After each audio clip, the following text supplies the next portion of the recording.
রাউজানের অধিকাংশ মানুষ বিদেশে কেন? আসসালামু আলাইকুম, আপনাদের সবাইকে স্বাগতম। আজকে আমরা কথা বলবো চট্টগ্রামের রাউজান উপজেলা নিয়ে। রাউজানে গেলে আপনি খুব সহজে একটা জিনিস লক্ষ্য করবেন, বাড়িগুলো বড়, পাকা, রঙিন। রাউজানের এত মানুষ বিদেশে কেন যায়? কী কারণে এই উপজেলা পুরো বাংলাদেশেই প্রবাসীর দেশ হিসেবে পরিচিত? চলুন একটু গভীরে যাই।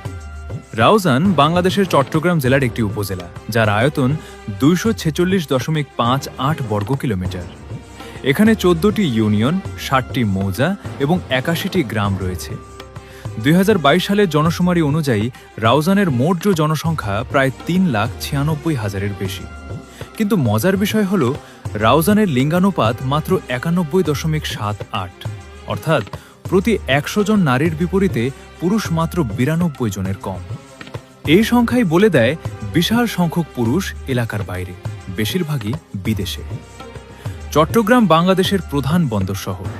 ব্রিটিশ আমল থেকেই চট্টগ্রামের মানুষ জাহাজে কাজ করার সুবাদে বিশ্বের বিভিন্ন বন্দরে যাওয়ার সুযোগ পেত।